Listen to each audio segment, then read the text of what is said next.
Hey folks, next up on This Week in Law, we've got very scary cookies and feet following up on our discussion about what can go on cigarette packaging. We're going to talk about Facebook's new privacy policies, the Patriot Act, and lots more with David Snead, Eric Goldman, and Evan Brown next on This Week in Law. Netcasts you love. From people you trust. This is TWiL. Bandwidth for This Week in Law is provided by Cachefly at CACHEFLY.com. This is TWiL, This Week in Law with Denise Howell, episode 126, recorded August 26, 2011. The good, the bad, and the ugly. This episode of This Week in Law is brought to you by Netflix. Watch thousands of TV episodes and movies on your PC, Mac, iPad, iPhone, or TV instantly. All streamed directly to you, saving you time, money, and hassle. For your free 30-day trial, go to netflix.com/twit. Hello, everyone, and welcome to This Week in Law. I'm Denise Howell, and we've got a fantastic panel of folks with us this week to talk about the incredible developments in the world of technology and the law that have been going on and that affect all of our lives every day, the more and more that technology becomes part of those lives. We've got one of our favorite guests back with us today. We've got Professor Eric Goldman. Hello, Eric. Hi, glad to be back. Never not awesome when you're on, so thrilled to have you. And also joining us for the first time, we have e-commerce lawyer in Washington, D.C., David Snead. Hello, David. Hey, how are you? I'm doing really well. I'm excited and a little bit intimidated to be here today. Oh, please don't be intimidated at all. We're just thrilled to pick your brain on the various things that we want to discuss. And one of the most timely and topical things I think we've got on our agenda for today is Facebook's privacy changes that came out this week, changes to its privacy controls that have been long anticipated and clamped down on, I think, probably the single biggest change that's gotten the most coverage this week is the fact that you no longer can be tagged in somebody's post without approving it. So a lot of people are saying that many of Facebook's privacy changes emulated what Google Plus had in place when it came out the door. Others have said, and I think it was Larry Magid I read, that they were on Facebook's privacy council and that these changes were being discussed months before Google Plus came out. So one way or the other, whether it's being the sincerest form of flattery or just good policy, Facebook has decided to make some changes. And the most notable thing for me is that, you know, I've clamped down my Facebook page so much based on how it's operated to date that it really doesn't matter much to me. I mean, it would just be more work for me to go in and figure out the new privacy settings and begin to apply them, although I suppose I'll just have to bite the bullet and do it at some point. Evan, have you taken a look, and are you assured that Facebook has now become more user-friendly on the privacy front? Well, this is a great idea for Facebook to do this, and I really do hope, as Larry Magid was writing, and he's involved, as you said, in kind of the decision-making policy level or advising Facebook, that this photo tagging thing is a good idea. That being the requiring a person's approval before a photo of them going up. The tag is attached to that and is made available for everything to see. So, it's long overdue. It should have always been this way, because that's one of the big complaints that people have had for years about Facebook. It's like, these photos, these embarrassing photos are going to end up, and I'm going to not have any control over who sees that. And, to a certain extent, there was no control whatsoever. If you indeed were a member of Facebook and your identity was associated with that, it was made available to so many other folks here. When I saw that Facebook had implemented this change, I was reminded of a case that came out earlier this year. I think it was from a court in Kentucky, and the issue in the case was whether or not there'd been a misappropriation of a right of one of the litigants' right of privacy, because somebody had tagged a photo of her on Facebook. So the court courts had already told us that there was nothing unlawful about this, about the tagging feature, that you don't need someone's permission to tag them on a Facebook photo. But what we see here is Facebook kind of playing more into the norms of what we expect in terms of privacy and in terms of the appropriate context for our image and our information, playing more into that which comports with reality, which actually is different than what the law may actually require. So I'm happy to see it for reasons other than legal ones, just to make it a more genuine user experience in which people can feel safer in terms of the larger issues of privacy, even outside of the law. Right. Eric, do you think this is too little, too late? I agree with your earlier comment about the complexity of the privacy settings on Facebook. Mm-hmm. And sometimes in academia, we talk about the accuracy-simplicity trade-off, that you can have things that are accurate or you can have things that are simple, but you normally can't have both. And to the extent that Facebook's privacy settings become more fine-grained, we face a challenge that, like you, a larger number of people simply won't use them. There's just too many configurations to worry about. I've always set my Facebook settings categorically on friends only. I did that not because of privacy concerns, but because I didn't want Facebook to try and use all my links for link love for itself. When you like something, for example, they create a page that you like, and then they're trying to SEO it. Right. So I turned off all my public Facebook content. I post the exact same things to Twitter and to Google+. On Google+, I've set my entire stream to public, and I'm not going to try and be more granular than that. And I wonder how many people are actually making the same choice, that they just pick one setting and stick with it, at which point having greater options is great, but doesn't really matter a ton. Right. You sort of get a notion in your head as to whether this is a service that you can trust to preserve your privacy if you are going to use the fine-grained settings or not. And I think, along the way, people have definitely gotten to the point with Facebook where their trust level is pretty low. I don't know, the timing on this is fairly good, but last week, I don't know if any of you guys saw this come through for many of your friends on Facebook, but I saw a number of times people's status alerts updated to read, "Alert, new privacy issue with Facebook. As of tomorrow, Facebook will creep into your bathroom when you're in the shower, smack your ass, then steal your clothes and towel. To change this option, go to privacy settings, personal settings, bathroom settings, smacking and stealing settings, and uncheck the shenanigans box. Facebook has kept this one quiet. Copy and paste this on your status to alert the unaware." So, when that kind of thing is flying around, you've got to think that the trust in the network has gone down to a pretty low level. And like you, Eric, I keep my Facebook stuff set on a default of friends only. And the other day, I actually wanted to post something public to Facebook, and I had to post it twice because it used the default settings the first time, and I didn't think to change them. And then when I wanted to go in and edit it, that wasn't possible, so it had to go up twice. Hey, David. Denise, one more thing. Go ahead. Sorry, one more point.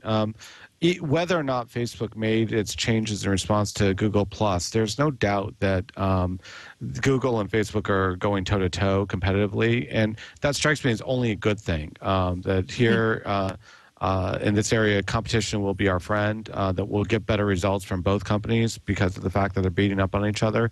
So if anything, I think seeing Google Plus have as much success as it's had will discipline Facebook in ways that it has never felt the pressure before. Yeah. Beatmaster in the IRC has a good suggestion. Maybe the solution is to let Zynga handle the Facebook settings. And though I think that's meant humorously, at least Zynga has done its interesting Privacyville game to educate people about, I guess, how non-private their information is when they use Zynga. David, do you have any thoughts on this or on other aspects of the Facebook announcement? So, notwithstanding the whole shenanigans setting that you're talking about, I really think that the change or the continual changes in Facebook's privacy settings and privacy policies really underscores a problem with the case law that's developing around privacy and privacy settings and privacy policies. And really, the case law is that as long as you provide someone with notice that settings have changed, or give them an option to address their settings, then the company really can do whatever they want regarding privacy and privacy policies. And what you're starting to see, I think, with Facebook is a lot of privacy fatigue. So some people are going to one extreme and they're completely locking Facebook down. Others are just stopping caring. And I really think that as Facebook goes along and they continue to tinker with their privacy settings and their privacy policy, and they continually release new updates to their privacy policies, I honestly think that they are going to start drawing some suits that are hopefully, honestly, in my opinion, going to change the law related to these continual updating of privacy policies and the deemed acceptance of privacy policies just by the continued use of features. And I think that the analogy or the Facebook post that you mentioned is a great example of that. At one point, people were using Facebook and they were letting each other know about changes that were being made to Facebook's settings. And now, honestly, they're made so often, particularly in the privacy setting, that it's kind of become a joke. Yeah, I agree. And I'm interested, Eric, that you've decided to just sort of let go by the wayside all of the granularity that Google Plus offers. That, until they have their first big privacy leak, which, knock wood, I hope doesn't happen, Google Plus really does seem to have given you the opportunity, if you just want to share things with a small circle of people and know that it won't spread beyond there unless one of them decides to be a real jerk, that they've built that in and it seems to work nicely. So the case law is filled with examples where content is leaked out of private conversations. So maybe I'm just gun shy because of that. Yeah. I'm thinking about, for example, the Facebook private group discussion where 5 high schoolers were taunting a sixth person, and they thought they were having a private conversation. One of the 5 of them went rogue, and lawsuits ensued accordingly. Or I teach the Moreno case, which involved a person who thought she was communicating with a very small audience on her MySpace page, and her former high school principal took her posting and had it published in the local newspaper, and gunshots ensued in addition to lawsuits. So in my world, there's 2 types of content. There's public and non-existent content. And at least in my case, 2 things. I found it was overly burdensome to try and make those kinds of judgments with respect to each individual item of content. So going back to that accuracy, simplicity trade-off, I just decided I'm going for simple, forget the precision that I could have. But I've also been surprised that people who follow me wherever, whether it's Twitter or Facebook or Google+, sometimes are interested in the things that I might have thought wasn't going to be interesting to them. So I've decided, as long as I try and strike the right balance among my various audiences, I just let the audience decide what they're interested in. If they want to skip a post, they go for it. If not, maybe we might make a serendipitous match. Right. That's one of the reasons I think it's odd that one of the ways people have been using Google Plus as circles is to, say that, okay, I write a lot about this one topic. If you want to be in my circle to receive my posts on that topic, then let me know and I'll put you in that circle. That seems like people would lose out on the serendipitous other interesting items that someone would have to share. So I don't know. I mean, it's a noise control option that people are bolting on, since the noise on Google Plus can be rather loud. I want to get back to something David touched on a minute ago, and that is consent by sort of apathy to what's going on and deciding that the trade-off, what you get out of a site is good enough, even though your privacy may be at risk. and bring up this Nebuad case, Eric, from your blog and the deep packet inspection issue that it concerned. Actually, the name of the case was not Nebuad. It was Kirch v. Embark. And it seems like that case came down to users having an opt-out where, if they had decided to go deep into the terms and explore exactly what was happening with their data, they could have opted out of it. But I'd like to ask you, Eric, whether you think the court made the right choice, that opt-out was actually meaningful. So I have very conflicted norms about this. There's my overarching concern that the privacy lawsuits we're seeing against internet companies are not meritorious. Whether it's based on the legal doctrines or based on simply the fact that the plaintiffs can't show any meaningful harm, whether that's legal harm or moral harm or anything. I have some deep reservations about the lawsuits we're seeing in the field. So in general, I'm sympathetic or I'm comfortable when I see these lawsuits kicked out early, because chances are that that's the right result in the end from a policy standpoint. Having said that, we have seen some interesting doctrinal contortions coming from some of these cases. So in this particular case, this involved the deep packet inspection by internet access providers outsourcing to Nebuad, who was then going to be inserting different ads into the user's experience than the ones that they should have gotten. And I have always wondered about the legality of that under existing doctrine. And this particular ruling turned on some pretty fine points of the Electronic Communications Privacy Act. It's a law I don't understand. I know very few people who actually do. So the finer points. If you don't understand it, Eric, we are all in trouble. Right. I was getting ready to say that's much more of a commentary on the statute than it is your ability to understand. That's for sure. My description is one of the worst 3 statutes Congress has ever drafted in terms of drafting quality. It's not understandable by anyone. In some sense, it's a catch-22. The people who say that they understand it, by definition, cannot be very smart, because no smart person could ever understand that statute. So in any case, but going to the consent point that David was raising, the court definitely cut some corners on that.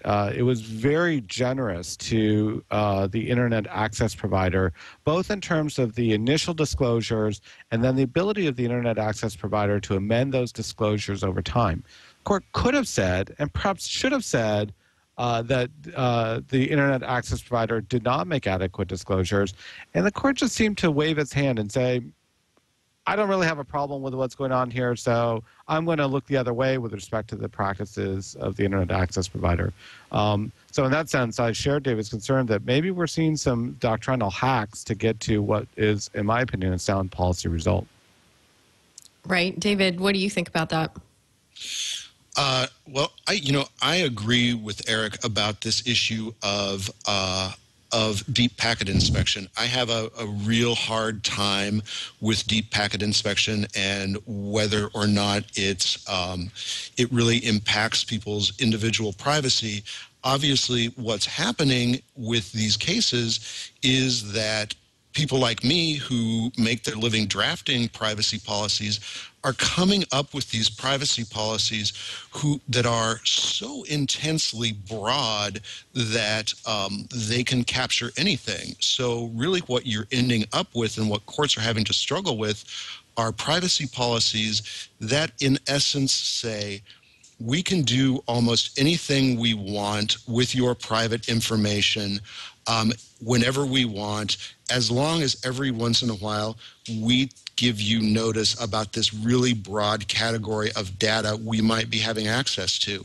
And so I agree with Eric that what you're seeing is that courts are struggling very, very hard to deal with statutes that at their base are designed to give some certainty into privacy law, and particularly at the state level. This is happening a lot at the state level, but they're having a really difficult time kind of harmonizing these state statutes that try to protect privacy with these intensely broad contracts and meshing contract law and the legislative desire to kind of rein in some of these privacy abuses.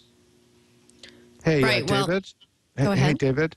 Yep. So are you advising your clients to include in their privacy policies, we can amend this privacy policy whenever we want, and it's your responsibility to check back and figure out if we've done so? So it's for my clients, it's really a two-step process. The privacy policies do generally give the client the opportunity to amend at any time. But quite honestly, my view of the case law that underscores and stabilizes privacy policy is that you do need to give notice when there's an amendment to the privacy policy. You can't really just depend on your users to check back every month, every week to see if you've changed it. In looking at the case law that stabilizes privacy policies, there is some indication that you do need to give notice, and it needs to be given in a meaningful way. But then you end up with a Facebook problem where you're giving notice all the time, and it's something that's becoming a problem. So how do you advise your clients to give notice then? What mechanisms do they use to communicate with their users? And that's actually the standard that I use. What mechanisms do you use to communicate with your clients? So what is a way that you generally communicate with your clients? And if you're making an important change to your privacy policy, you need to use those mechanisms to communicate with them. Right. So it could be a press release. It could be a notice on the site. It could be an email, although that seems like it would be a lot of work and potentially intrusive for users. Exactly. And the goal in this is to provide notice and to allow customers and allow clients the ability to see that a change has been made. The issue, though, with my practice as opposed to an ISP practice or the case that we're discussing is I work with businesses, and so the universe of notices that have to be given is much smaller than if you're working in a consumer context. Got it. I would add, Denise, I'm sorry, I would add Go that, ahead. In Facebook's case, their privacy practices are so closely scrutinized. All they have to do is post something online and people are going to freak out no matter what. But for many internet companies, their privacy practices are not carefully scrutinized, and the burden might be on them to be more aggressive about getting the word out to their users. I personally think that user agreements and privacy policies are an especially poor way of trying to educate users about what's going on and what they should expect. And so in some sense, I might suggest the burden is on those companies to really get the word out in a way that users can appreciate if they want to make clear to the users what the deal is. Evan, how would you feel if you were being deep packet inspected and had not thought to go check for an opt-out box? Yeah, I don't like the TSA at all. But that's not this story. That was a different one. Sorry.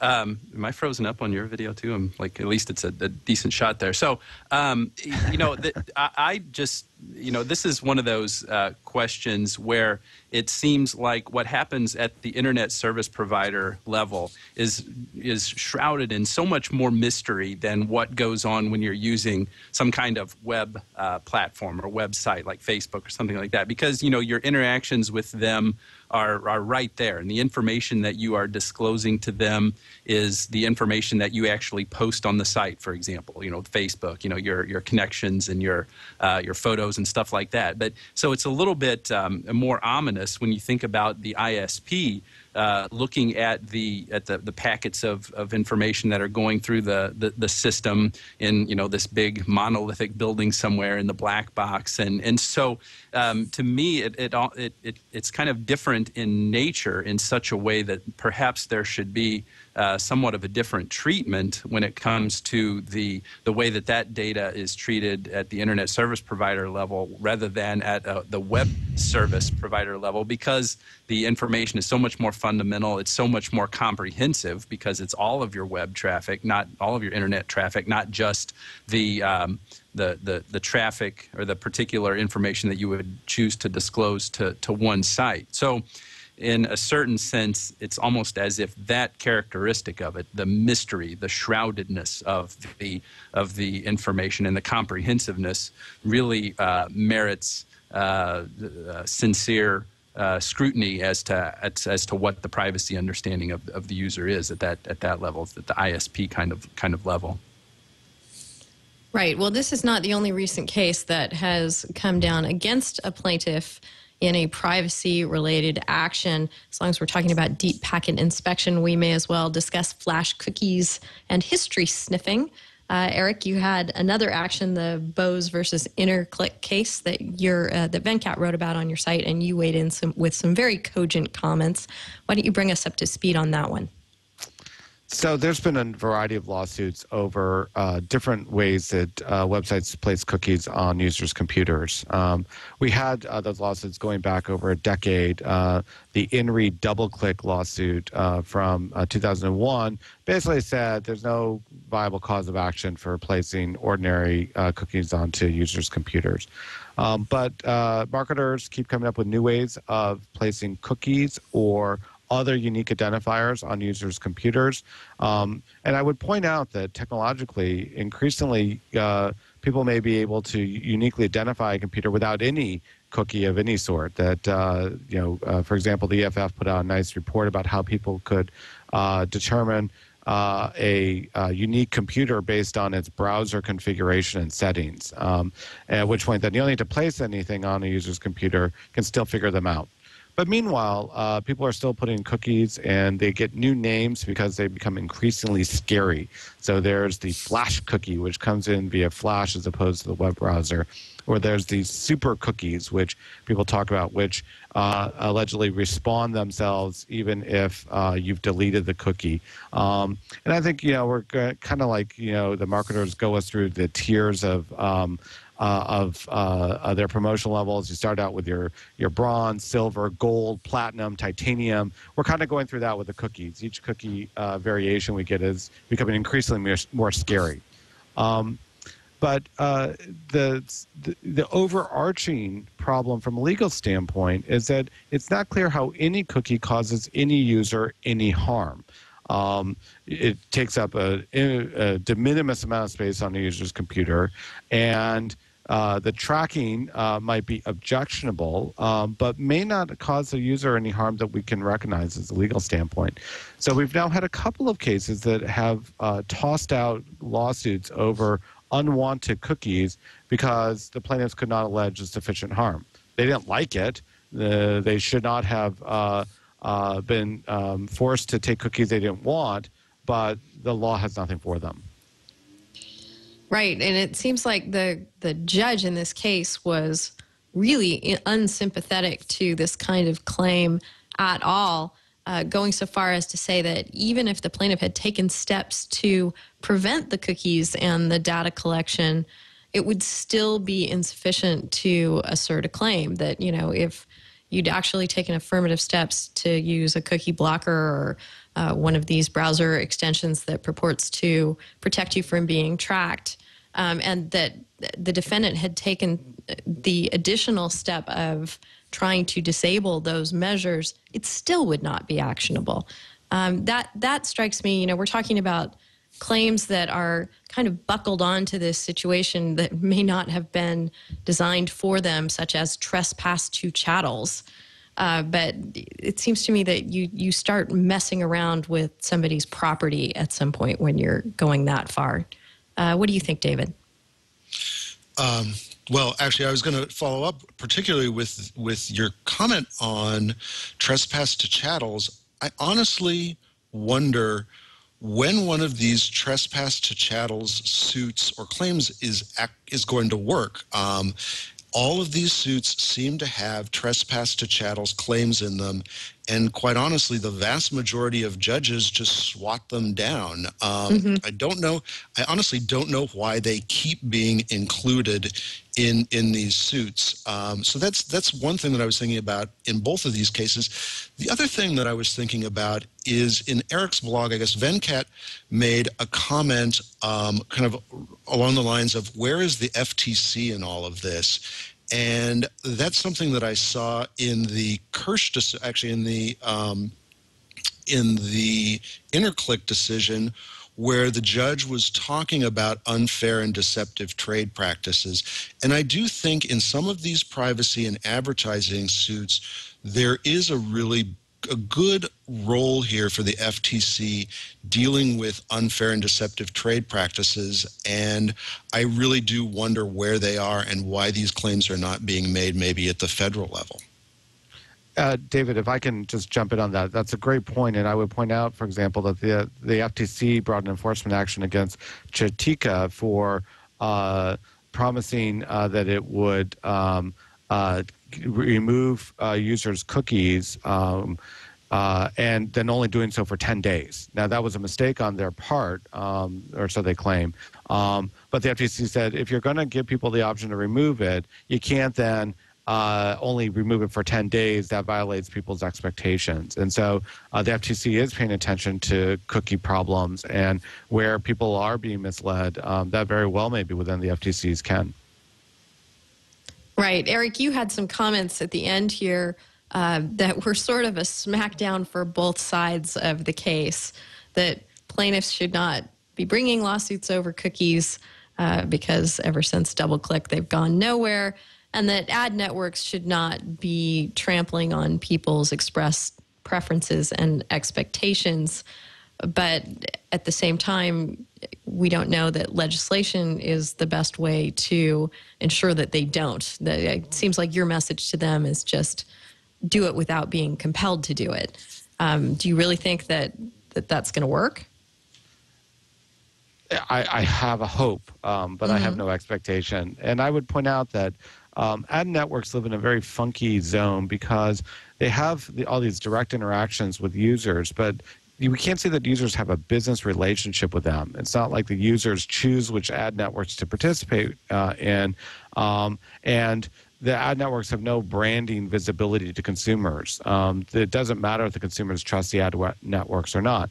So there's no disciplining factor in the ad network industry that comes from consumers. It only comes from the publishers they work with acting as a proxy for consumer interest.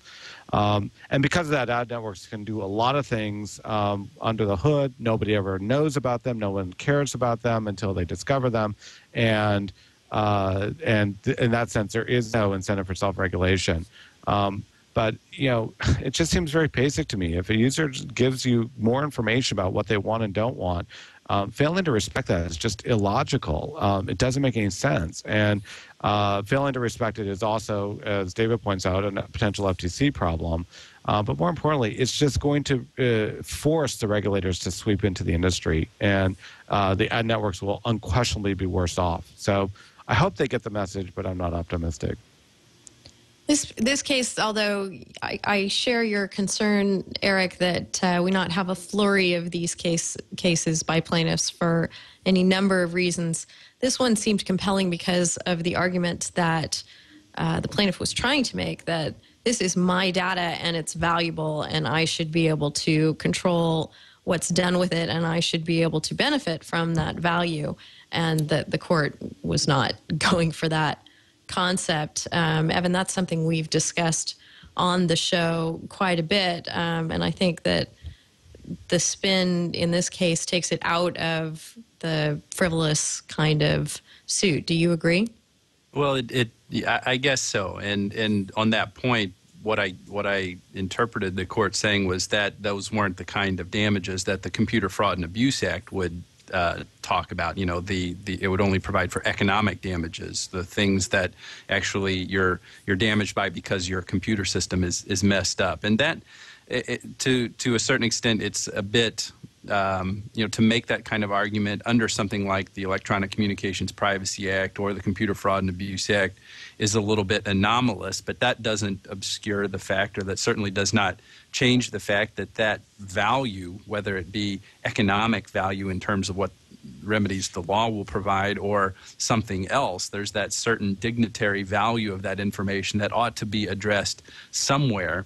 And, with cases like this, it's a tough sell because the disclosure of this quote-unquote private information is not one that results in great harm to the person. It's not like some very private fact or some other disclosure that would be so emotionally wrenching on the person that it would cause them to need to go seek therapy and go on medication and all that stuff. This is much more benign, this type of information here. So that's one reason why it doesn't play out well in a case like this. But given the appropriate context and given I guess if it doesn't fit into some kind of statutory framework like the ECPA or the Computer Fraud and Abuse Act, it's harder to say where we would actually put that, and maybe it's that point on which we need, as the other commentators on this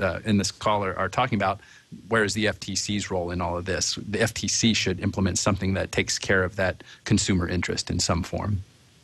Right. The real world analogy, and maybe it's not a perfect one, is I'm conceiving of data in these cases and information as a form of property. They're not really recognized that way by the law, and so we get these discussions under various statutes that don't really apply. But I think that we need to move toward a place where it's just as nefarious to come in and snatch someone's data without their consent and without compensation as it is to come in and snatch their goods. Eric, do you think that we'll ever get to that point? I don't know if you're setting me up here, Denise, or not. As you may know, I disagree with your viewpoint strongly, and I am emphatically against thinking about personal data as property.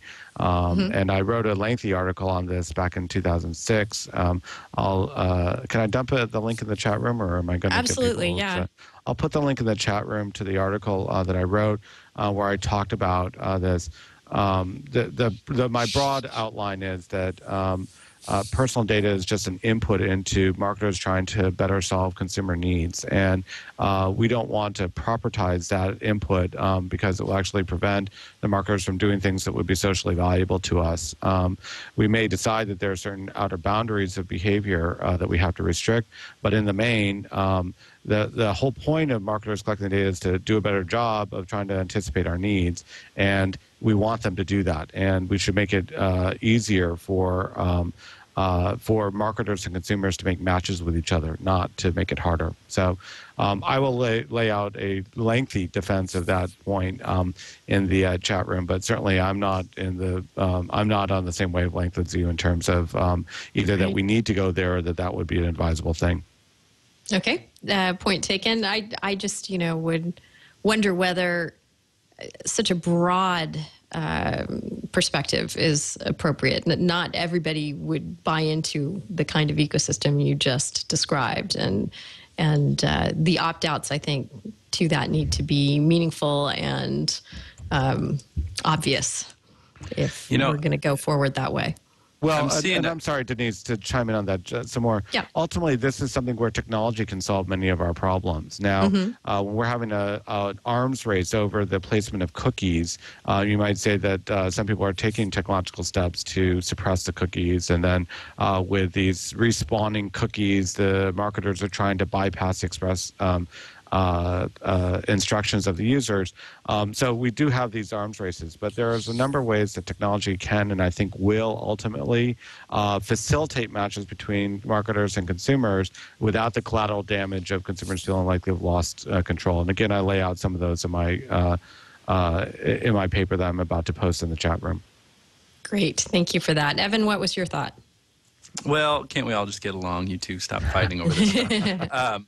The connection that I'm seeing, and I don't know where you're wanting to take the conversation, Denise, here, but I'm reminded when we're talking about this idea of what it is as consumers, what our expectations are when we're perhaps inadvertently or I guess unknowingly disclosing information to marketers, or, I guess we're not even doing it unknowingly, but what's the word I'm looking for? We're not always aware of the scope to which we're disclosing information about ourselves, especially in the composite when it's taken and it's mined and connections are made about our preferences and stuff like that we aren't aware are being made.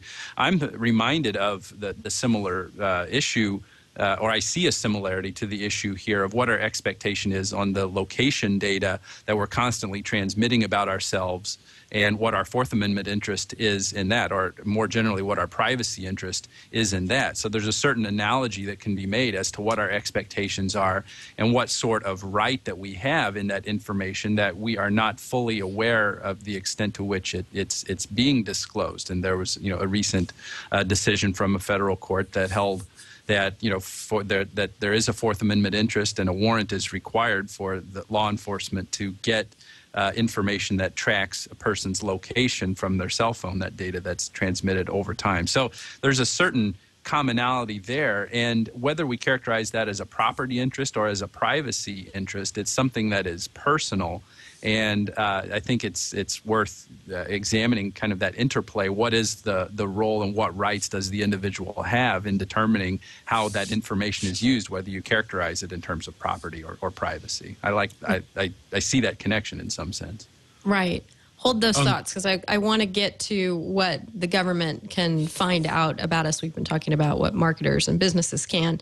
And talk about that case where a warrant was required for getting at cell location data. But first, I want to go ahead and thank our sponsor for this show, which is Netflix, which is something that I basically cannot and definitely would choose not to live without, and especially its new instant streaming services, which stream you thousands of TV episodes and movies to whatever device you may be using at the time. We could start watching something here in another tab on my browser, but I won't do that to you guys. But wherever you are, whether you've got your phone or your mobile computer or your tablet device, you can access those streaming movies and TV shows anywhere where you're online. You can watch on your Mac, your PC, your iPad. You can watch on any game console that you might have, the Xbox 360, the PS3, the Wii, all support it. And if you're not a gamer, all the other wonderful set-top boxes that are on the market these days, including Roku and Apple TV, will definitely bring Netflix right to you wherever you want it. And you can begin watching the movie on one device and then finish it on a different one. So it's nice that it's tracking you in that way, Eric. I'm giving you an example of one way of making it convenient for people to have their data tracked. Whichever way you choose to use Netflix, you can watch as many movies and TV shows as you want, anytime you want, and you can cancel at any time. The DVD delivery service, of course, is still there. The instant streaming service just makes it all the more convenient and instant gratification. And if you're not already using Netflix, you can get it 30 days for free. Why wouldn't you do it? Go to netflix.com/twit. And that way you'll tell them that we sent you there, which we really appreciate. And we really appreciate Netflix's support of TWiT and This Week in Law. Okay, so we did have this interesting case where courts have been sort of all over the map with how law enforcement could get at cell location data. We've got a Judge Nicholas Garaufis, if I'm not butchering his name too badly, in New York, a district judge in New York, who has decided that months of location data on a suspect that was sought by law enforcement couldn't just be forked over without a warrant. Evan, since you were bringing up the policy issues around this, why don't you kick off our discussion? Well, I liked this decision. It's a very pro-privacy decision, and I like it most of all because the judge actually talks some common sense. If I could just read a little bit of a passage from from the opinion, and this was actually mentioned in the Ars Technica piece on it. The judge says the fiction that the vast majority of Americans consent to warrantless government access merely by choosing to carry a cell phone must be rejected. I like that because we don't always know, and we have no way of really finding out the extent to which information about our location is being collected and saved and stored in the big electronic brains that our wireless network providers have. And there's this we should be concerned to the extent that it's a porous interface between that information and the government who could go seek to get it here. So this decision from this judge, I think, is important because it recognizes, the clearest I've ever seen it be recognized, this problem that we have in 21st century, with 21st century technologies, the problems that we face when we try to put old Fourth Amendment jurisprudence into this.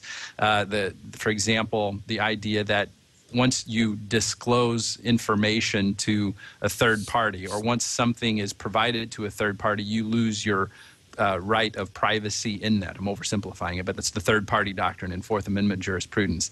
In the age of where we are now, when we are a networked society and when we rely so much on intermediaries and service providers and hosted solutions and cloud computing and software as a service and all that stuff, it's insane to think that we should apply those old doctrines, which would dictate that you lose your privacy interest if something is outside of the four walls of where you are within your immediate control. It's insane to think that you would lose that by placing that with a third-party provider. So this decision recognizes that and rejects the notion that that the government should just be given a blank check to come in and get whatever provider information without the warrant requirement, which protects our privacy interests under the Fourth Amendment. So that's why I like this decision. You guys will have to remind me or enlighten me.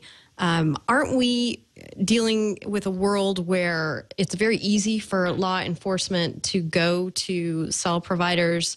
They actually have set up portals for law enforcement to go and obtain exactly this kind of data for a small fee and without a warrant.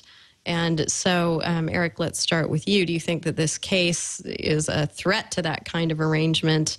And are we headed for the Supreme Court ultimately with this one? Great case, but until we see other rulings reinforcing it, it's hard to get too excited. It's amazing how many judges are very sympathetic to prosecutors' needs and put very light constraints on what the government can do. So I guess I'm still reserving judgment about the implications of this case. I do think that anything that puts greater handcuffs on the government to obtain information that is automatically generated by our normal day-to-day activities makes complete sense. And I would point out that there's also been an effort afoot to amend the Electronic Communications Privacy Act, which would also statutorily apply to many of the issues we're discussing, to fix the fact that we store a lot of personal data in the cloud, and it should be as if it's within our possession and control. But right now, the law distinguishes between data in our hard drive and data that we put into a private cloud locker. And that doesn't make any sense either, and I'm hoping we will fix that problem too. From a web host standpoint, David, what do you think of the warrant case and Eric's comments about distinguishing between the cloud and local storage? So, I think that in most cases, most hosts and most infrastructure providers actually are very good about requiring warrants and kind of following the letter of the law as it is. But I do agree with Eric that the courts tend to lean very hard towards law enforcement, and you tend to see that quite a bit when you're dealing with warrants and processing subpoenas. They're very easily granted. I actually really didn't like this case. No offense to Evan. Honestly, I looked at this case as the judge really trying to tee up review by the Supreme Court, or tee up the issue for review by the Supreme Court, I really think that there was kind of a flawed analysis in this case. I think that it looked, it ignored the length of time that had gone by with the records. I also think that in some cases, it honestly ignored the validity of stakeouts and those types of things. But the one thing that it did do that I really do like is that there was a discussion about whether something is content or not content, and kind of an unpacking of this argument about dissecting what is content, what is not content. So trying to get away from the analysis that you have in the Electronic Communications Privacy Act regarding open and unopened mail and those types of distinctions. So that's what I really liked about it. And from an internet infrastructure perspective, the more clarity that they can get on these issues will be better. Hey, David? Yep. Sorry to jump in again, Denise. What do your clients do when they get a defective subpoena? It was my experience, now this is a little bit dated, that we would routinely get defective subpoenas, that the government actually rarely sent us a subpoena that clearly complied with the law. Maybe that's changed, but to the extent it hasn't, what are your clients doing with these defective subpoenas? Defective subpoenas are sent back to the issuing officers. My clients, to the extent that I do this for them, we review every subpoena and every warrant to ensure that it complies with the underlying statutory authority. And if it's defective, it goes back. I honestly don't see very many defective warrants or subpoenas, and quite honestly, when we do go back to the law enforcement official, they turn around very quickly and issue a valid document. So, David, we're talking about government access to data, and of course, the Patriot Act is a big old check that the government wrote itself to being able to access all kinds of data. You had sent in a link about a French web host. It looks to me as though, and for anyone, I'm going to just put in an aside here, for anyone interested in the scope of the Patriot Act and its effect beyond the borders of the United States, and how European and other countries and data hosters have to respond to it. Zach Whitaker over at ZDNet has looked into this in depth and has a wonderful series of articles and thoughts and considerations on it. So I encourage you to go and Google up Zach Whitaker and Patriot Act, and you'll find tons and tons of information on this. But this particular example was a French web host that looks like they've chosen sort of a complete isolation separation strategy. That the way they're going to ensure that any customers using their French services are not subject to the Patriot Act is they are sequestering all of their hardware, software, services, et cetera, from anything to do with the United States. Am I getting that right? Yes, exactly. That's the way they've structured their corporate operations. And what I really like about this blog post, and it's from OVH, which is a big French hoster that recently opened an office, or actually a facility in California. What I really like about this post is it is a great example of the use of the Patriot Act for marketing. Honestly, when I talk to Europeans and European businesses, I spend about half the time during my discussion talking about the Patriot Act and how the Patriot Act works. The Patriot Act was the best piece of marketing for non-U.S. infrastructure businesses that the Congress could have handed them. And what they do is they use fear of the Patriot Act to drive business. And so in this case, if you look at the blog post, really what OVH is saying is they're looking at the Patriot Act and they're making the analogy, or they're saying that a police officer can literally show up at a business's office and just say something like, "Surprise, Patriot Act." and all of a sudden the business has to turn over hard drives, and it really capitalizes on the fear and misunderstanding of the Patriot Act. What I don't think is really understood is the interconnectedness between law enforcement agencies and law enforcement entities around the world, and the fact that a company creates this corporate isolation does not necessarily insulate their users' data in another country. So, for example, the Privacy International has done a really great study of laws around the world relating to privacy and private data, and they use an example of RIPA statute, or a law in the UK that provides for warrantless seizures of data. And their statistics show that in I guess 2010, there were over 500,000 warrantless searches of data in the UK alone. So I think that this is really important, because what it shows is that the Patriot Act is not really the only statute that makes it very easy for law enforcement to gain data in a quick manner. And while I really do like the concept of corporate separation, for a number of reasons, the capitalization on the fear of the Patriot Act is what I think is just kind of amazing outside of the U.S. I think that I agree with you, and it's great that you point that out. The marketing aspect of the Patriot Act is not exactly what is the first thing that comes to mind.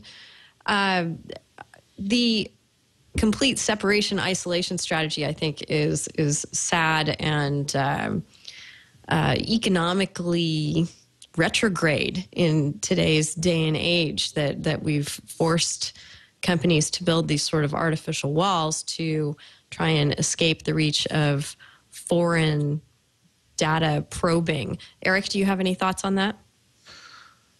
This is a complicated issue. We've seen so much movement here in the United States involving internet companies doing business in repressive regimes, where we have been goading and threatening to require that the companies make a choice, comply with the repressive regime's laws and suffer the consequences here, or pull out of that industry altogether. And so I think we're talking about that without talking about it. And my only observation is that I think the U.S. government is entirely hypocritical on this front.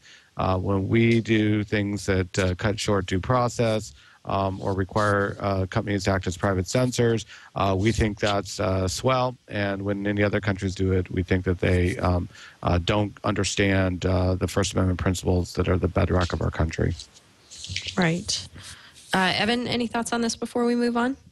No, it's just a dangerous one to talk about, really, because we could really easily get into ideas of American exceptionalism, and our standards somehow going to be the ones who should be applied. We do have national security interests that are important, and I don't have any interest personally in compromising our national security interests in what a French company is going to say and how it's going to market to its customers. But at the same time, I recognize we don't want to be overreaching, and we don't want the Patriot Act to be something that is objectively silly, whether it is based on legitimate American security interests or otherwise. So I honestly, I don't know what to say. It's just got to be that's got to be the analysis of it.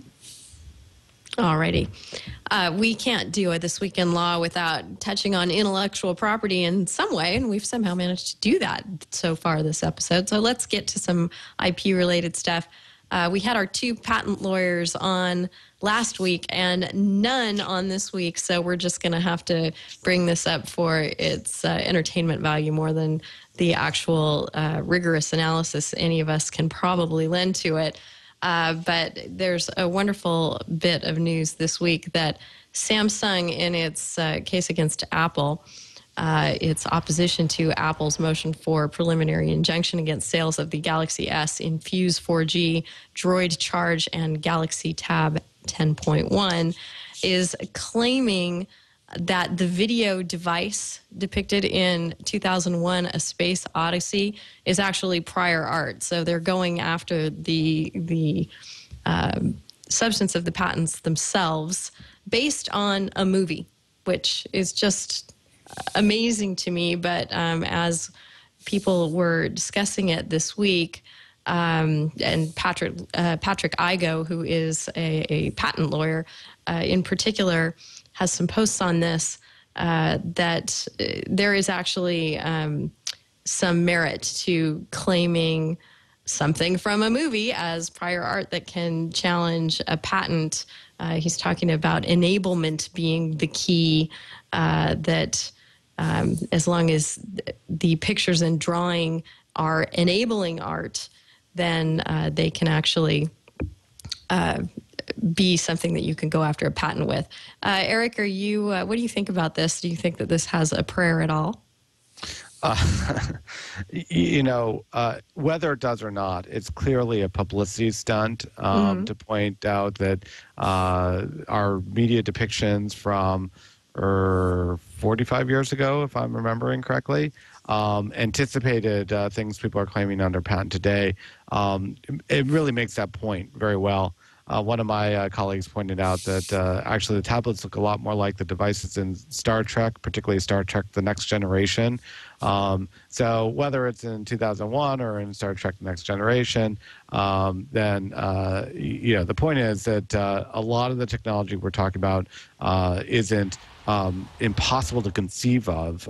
It had already been thought out. But the reference you made about enablement kind of cuts a corner there. It's easy enough to describe doing things in science fiction that no one could ever possibly enable, and those don't do very much from a prior art standpoint. So, saying that it would turn on enablement doesn't really answer the question whether it will work. But it does certainly make the patent owners look a little bit silly that they're trying to assert patents over things that people have been talking about for decades. Right. Well, I mean, if you look at science fiction as a whole, Star Trek, for example, the communicators were basically cell phones, but you can't say that all the rest of the cell phone manufacturers have to have their patents invalidated simply because Captain Kirk was flicking open his communicator and asking Scotty to beam him up. David, any thoughts on this? My only thought is I can't believe that these motion pictures really become enablement. That's looking at the patent manual and seeing that was something that I'd never thought of before. And that's my only thought about it. Matt McCurry, who is a real live patent lawyer and who is in our IRC right now, says these are design patents, so enablement is easy with a picture. So, who knows? I guess it's worth throwing at the wall in the lawsuit and seeing if it sticks. Evan, any thoughts on opening the pad bay door? Sure, that's good. What Matt McCurry, our friend who you were talking about there, mentioning that that since these are design patents, that changes the analysis. He wrote a great blog post on his blog, Litigating Apple, that kind of, for me, puts this in perspective of what's going on here. I mean, there is a plan A and a plan B in attacking these or in raising these defenses, and so the use of the clip from the Stanley Kubrick flick is obviously a plan C, and I think you're characterizing it well by saying they're throwing it up against the wall and seeing what sticks to plan C, relying on plan A and plan B, the other good arguments to actually carry the day. And and it gets us talking about it. This is a pretty mundane issue otherwise, so it's keeping it a topic of conversation for us. So it's good in that respect. It does indeed. Something I have not seen too much conversation on yet because it's still in beta and invite only. The conversation I have seen around it is just what an awesome service and people really enjoying it is turntable.fm. Have you guys tried that out? Eric, have you gone in there and DJ'd any tracks yet? Yeah, I'm sure that people would love to hear me DJing. No, sorry, I haven't. Although if we end up talking about Spotify, I have been playing around with Spotify, and I'd be happy to talk about that. Sure. Well, they're as far as I know, their legal ducks are all in a row. They've got all their licensing more than sewn up, and they've got a patent case out there pending against them. But Spotify's not that interesting from the legal standpoint because they've actually signed everyone up. I think Turntable, on the other hand, is sort of hanging its hat on some combination of what lets Pandora operate. Of course, Pandora went and got all its licensing in order as well. But they're on the concept that you're not able to actually select what you're hearing on Turntable. It's just, track after track of other people's selections. So you're not dialing up a particular song and able to hear it. So it seems to be, that's one leg of their legal table. And then the other one, I'm not even sure if there is another leg. Maybe though they're hinging on the lockering cases that are out there and the cloud music services such as Amazon and Google. And if those are blessed without licensing, then perhaps Turntable will be too. But at this point, I think it's interesting to watch because it is a growing service that has got a lot of buzz and a lot of compelling functionality, and the legal side of it seems to be pretty tenuous. David, do you have any thoughts on this one? Well, first of all, I didn't know about this until you included a link, and so I think I have you to blame for sucking up half of my morning playing around on Turntable. It's a very cool service. But in playing around with it and looking at it, in some respects, some of what's going on here really makes me think of public performance with people DJing, whether they're DJing from their private lockers or they're DJing some other way. Unless you have a closed room, it really kind of strikes me as public performance. So I do wonder about how they're going to handle that issue in dealing with the record companies. Right. Zediva has had trouble with that recently. So I don't know that one necessarily bodes well for Turntable's future. Evan, what do you think of this example of asking forgiveness, not permission? Yeah, maybe there's something to be said about how YouTube went about it in its relationship with the various record labels. Built up this huge service with millions of users, much to the chagrin of the content industry. But now there are ways, most of them, if not all of these ways of working out licensing arrangements and revenue sharing through automatic technological means, recognizing what music is present there, being used.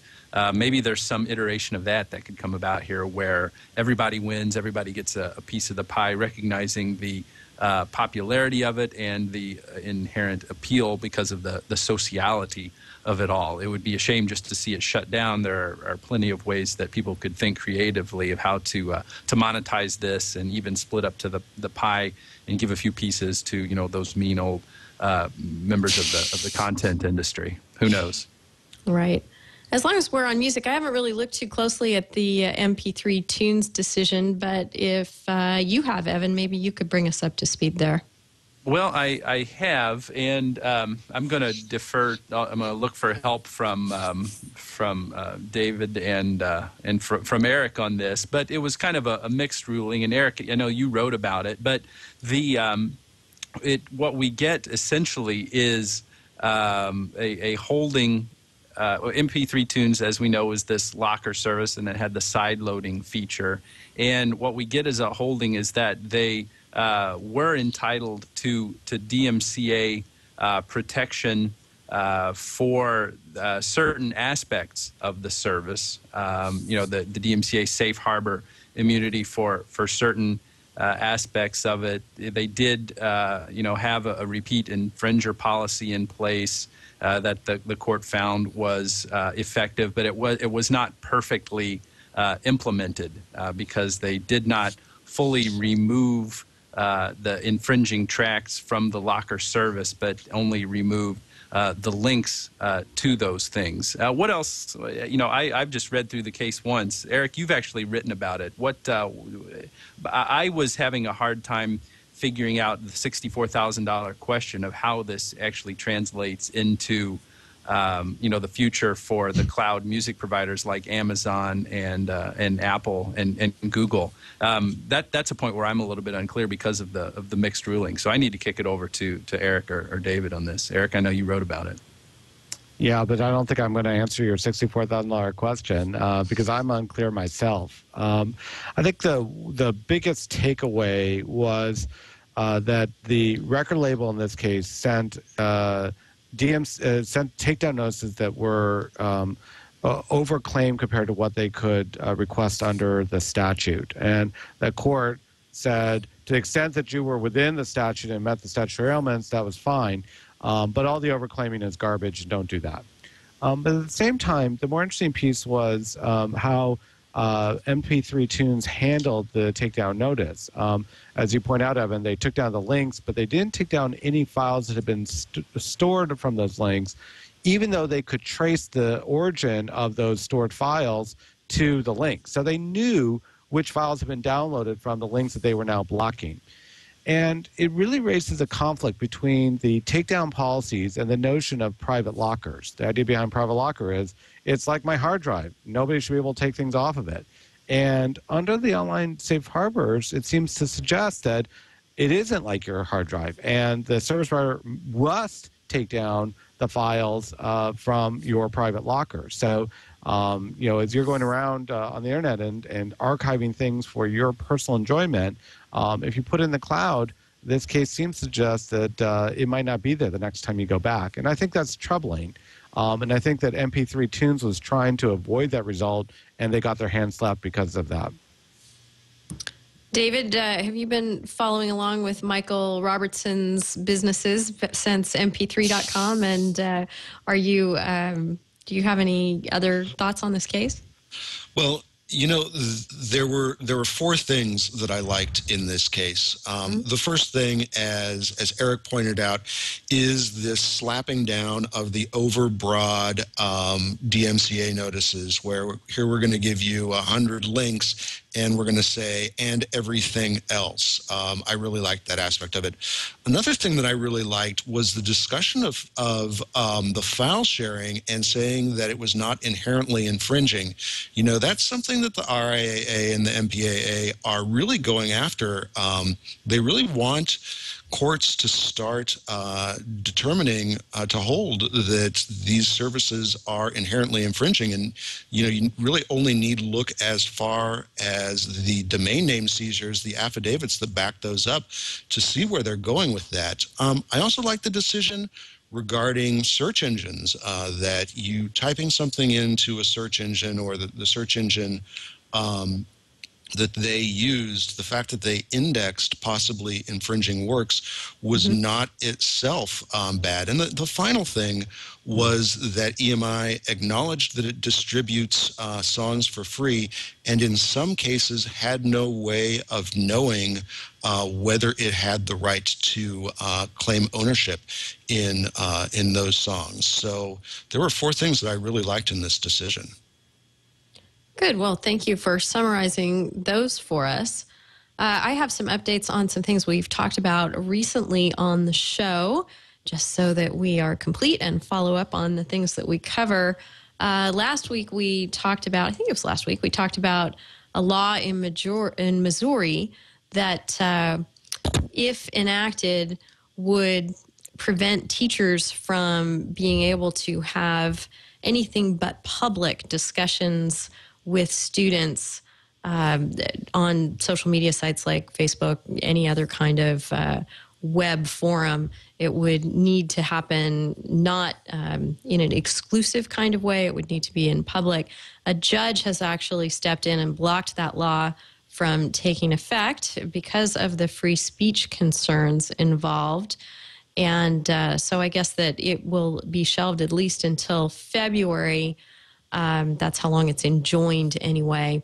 And they presumably will take a closer look at it and see if it can be tweaked. I think it's interesting, too. I haven't really considered it until just now, but there's a privacy issue here as well. If you're forcing students to have their online interactions with teachers in a public forum, that's, taking in many cases minors and maybe even people under the age of 13, and making their online discourse more public than maybe they or their parents would like it to be. So I'm happy that this law looks like it'll get a second look. And then another thing to follow up on that we discussed last week, having to do with commercial speech and how far the government can go in requiring cigarette companies to put things on their packaging that they otherwise would never do because it's intended to dissuade people from buying the actual item. We got an email from a listener, Chuck, in Thailand, who wrote in to let us know that in Thailand, they have a regime in place that is much like the FDA regulations here in the United States that will go into effect in September of next year, where these really heinous photos of things that can happen from smoking are actually featured on the packaging. We have an example of one here. This is what Chuck sent me from a package of cigarettes he picked up in Thailand of somebody's terribly ulcerated foot. Okay, we can make that go away now, please. But he says that they've put photos like this on cigarette packs in Thailand for many years now, and he doesn't think it has any effect either way on curbing smokers. He thinks it's only helping out the printing business there, and he's got no fear at all of getting smoker's foot, regardless of what's going on the packaging. So thank you, Chuck, for that. We have a couple of good tips this week coming up. We've got our resource of the week we'll start out with. I thought this was a pretty interesting development.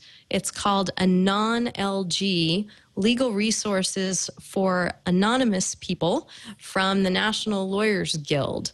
So if you are a hacker, a leaker, a hacktivist, seeking representation either to preserve your anonymity or to combat whatever legal action you may be subject to despite your anonymity, there is a whole organization for you, a non-LG, that is behind your actions, and it wants to help you protect your rights. So that's there for them. And then, of course, we can't talk about legal resources for anonymous people without mentioning that the anonymous group itself came up with a rap video, and maybe, Jeff, we could play a bit of that for the folks on the show, if you have that one queued.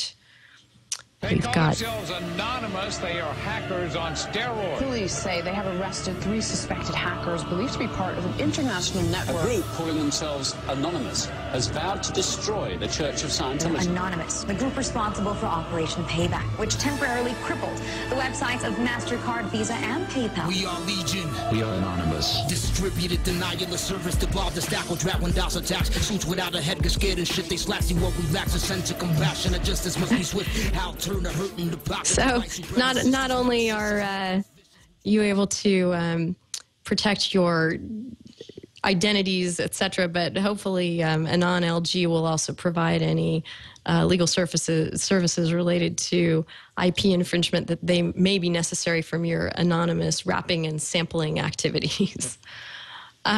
Finally, this tip of the week was mentioned also on last week's This Week in Tech, but it's so worth sharing. We had to help the cause and bring it up here too, particularly because Evan told me he was among the large percentage of people who never do this, and that is Control F.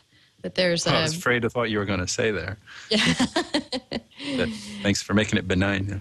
Yes, exactly.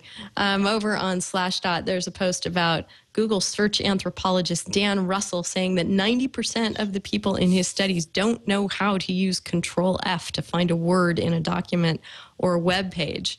And, I use Control F so frequently that it's almost second nature, and I don't really remember to tell people if they're not using it. But I guess Dan Russell spreads the love and is spreading the gospel of Control F, and we're here to do the same and tell you it's the law. Ernie Swenson talks about this a lot, that if you're going to use the web at all, that you really have to familiarize yourself with the shortcuts that make life efficient, especially if you're someone who charges by the hour like a lawyer. Eric, do you think that a lot of people you come into contact with in the profession or in academia are in the dark about Control F? I was shocked by that finding. I couldn't believe it. So maybe I'm part of the cognoscenti and therefore blind to those who aren't. But I just can't believe that many people haven't learned a very basic tool. But if that's true, then perhaps this is some kind of Darwinian thing, that those of us who know and love Control F will just be able to leapfrog all the rest. Right. The one thing I found in there that is a great resource, I think, from that Slashdot post is that Google has a whole section of lesson plans. If you go to Google Web Search Education /lesson plans, this looks like, not just a great resource to point people toward if they're not already using Control F, but for anyone who has contact with their children's schools, this would be a great thing to put in front of them, because I'd love to see kids getting this kind of grounding in their use of the web. With the reference to Slashdot, you guys, I'm not sure which was bigger news this week, whether Steve Jobs stopped helming Apple or whether Commander Taco and Jeff Bates stopped helming Slashdot. And I'm wondering, you guys think there's any connection between the two? I mean, they certainly are big monumental steps. Evan, any thoughts there? Yeah, I'll miss seeing those names on Slashdot. That's probably going to affect my day-to-day reading much more than Steve Jobs not being at Apple. Right. How about you, David? Are you a Slashdotter? I am, and I like your comparison there. I'm always one for a good conspiracy theory, so I do think that there's something going on here. Yes. Well, one never knows, but one seems to have gotten a lot of coverage and one slightly less, and I don't know that that's necessarily sound journalism. Eric, any thoughts? No, but many thanks to the heads of Slashdot for all the work they did. I still read Slashdot. I know it's become a little bit retro to do so, but without them, it won't be as interesting. That's true. That's true. Well, we wish them well. And with that, you guys, I know we had a bunch of stuff on deck for today. We're kind of running out of time here, but if there's anything else that was a pet issue that we didn't cover, I'll throw it around to you, or anything else on your mind before we go ahead and wrap the show. Evan, I'll start with you. I guess the only thing I would have wanted to talk about is how creepy it was that they found a photo album full of pictures of Condoleezza Rice and Muammar Gaddafi's stuff. It's kind of weird. Yes, quite creepy. But I guess good diplomats are made in many ways. So if that's it on your end, Evan, then I'll go ahead and say thank you, too, for joining us this week on the show. It's been wonderful having you back. Hey, well, it's always a pleasure. Thank you very much for having me, and I've really enjoyed our conversation, as always. Yes. InternetCases.com is Evan's home off TWiL, and he's Internet Cases on Twitter. David, is there anything we didn't get to that you were burning to discuss? I don't think I can top Evan's statement. So I think that we've covered everything that needs to be covered this week. I think we have. All right. Well, you can look for David's writing over it's the Web Host Industry Report, correct? Web Host Industry Review, the word. Review. Wonderful. And it's been great having you on the show. You're full of good insights, and I hope it was not too intimidating. We try not to be. It was great. Thank you so much for letting me come. Great. And what is your Twitter identity as well, if people want to follow you there? It's WD Snead PC. There we go. Thanks so much for joining us. Sure. Thank you. Eric, you continue to live up to Never Not Awesome. You're just our most not awesome guest ever. And, I'm going to be putting that on. I'm going to be putting that on my tombstone. I think, Evan, you'll live with me in perpetuity. Yeah. Right on. We need to get you a little sign. It can just go on your desk right next to your nameplate. Little footnote to Professor Goldman. Never Not Awesome. And, well, it's always a pleasure being a part of the program, and I'm always grateful for the invitation. So thanks for including me. Thanks so much for coming. And of course, you can find Eric and wonderful contributors over at his blog, blog.ericgoldman.com. And Eric Goldman on...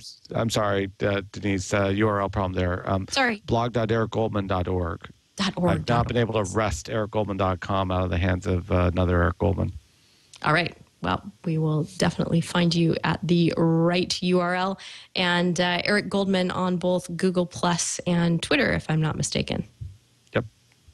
All right. Wonderful having this chat with you guys today. We look forward to next week's This Week in Law on September 2nd, where I'm working on doing a Hollywood-oriented show. We'll see if that works out. But in the meantime, you can follow along and see what we're putting in for discussion next week, either by following me on Google Plus or going over to the Facebook page for This Week in Law, which is facebook.com/thisweekinlaw. And until next week, we'll see you then. And we wish you all the best for the weekend. Take care.